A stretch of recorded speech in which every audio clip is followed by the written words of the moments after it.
Hi friends, అందరికీ నమస్కారం. Merit list గురించి ఈరోజు న్యూస్ పేపర్లో వచ్చిన న్యూస్ ఏంటో ఒకసారి చూసేద్దాం. పారదర్శకతకు విద్యాశాఖ పెద్దపీట అనేసి న్యూస్ అయితే రావడం జరిగింది. జాబితాల విడుదలపై నేడు ప్రకటన అంటూ వచ్చింది. మెగా డిఎస్సి 2025పై పాఠశాల విద్యాశాఖ మరో కీలక నిర్ణయం తీసుకుంది. ఫలితాల విడుదల విషయంలోనూ పారదర్శకత పెద్దపీట వేయాలని నిర్ణయించింది. ఈ క్రమంలో పరీక్షలు రాసిన అభ్యర్థుల మెరిట్ లిస్టులు విడుదల చేయనుంది. తొలుత ఈ జాబితాలు వెల్లడించకుండా నేరుగా ఎంపిక జాబితా ఇవ్వాలని నిర్ణయించింది. దీనిపై అభ్యంతరాల వ్యతిరేకత వ్యక్తమైంది. పైగా మెరిట్ జాబితా లేకుండా ఎంపిక జాబితాలు ప్రకటిస్తే అనేక అనుమానాలు వస్తాయని గతంలో గ్రామ వార్డు సచివాలయ ఉద్యోగుల విషయంలో మెరిట్ లిస్ట్ జాబితా లేకుండా నేరుగా ఉద్యోగాలకు ఎంపికైన వారి పేర్లు ప్రకటించారు.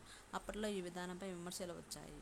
జిల్లాల వారీగా ఎవరు ఏ స్థానంలో ఉన్నారనేది, మెరిట్ జాబితా లేకపోతే తమకంటే ఎవరు ముందున్నారు, వెనుక ఎవరున్నారనే వివరాలు అభ్యర్థులు తెలుసుకోలేరు. ఈ నేపథ్యంలో డిఎస్సిలో మెరిట్ లిస్టు విడుదల చేయాలని తాజాగా నిర్ణయించారు.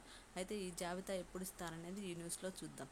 డిఎస్సి అభ్యర్థుల మెరిట్ లిస్ట్ జాబితా 22న అంటే రేపు అనేసి చెప్తున్నారు. మెగా డిఎస్సి అభ్యర్థుల మెరిట్ లిస్ట్ జాబితాలను విడుదల చేసేందుకు పాఠశాల విద్యాశాఖ సిద్ధమైంది.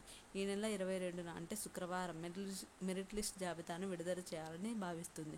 సబ్జెక్టుల వారీగా, జిల్లాల వారీగా జాబితాలను విడుదల చేసి ఆన్లైన్లో అభ్యర్థులకు అందుబాటులో ఉంచనున్నారు. సర్టిఫికేట్ల పరిశీలనకు విద్యాశాఖ జిల్లాల్లో ప్రత్యేక కమిటీలను ఏర్పాటు చేసింది. కూటమి ప్రభుత్వం 16,347 ఉపాధ్యాయ పోస్టులను భర్తీ చేసేందుకు డిఎస్సి నిర్ణయించింది. జూన్ 6 నుంచి 30 వరకు కంప్యూటర్ ఆధారిత పరీక్షలు జరిగాయి. అన్ని పోస్టులకు కలిపి 3,35,401 మంది 5,77,675 దరఖాస్తులు సమర్పించారు.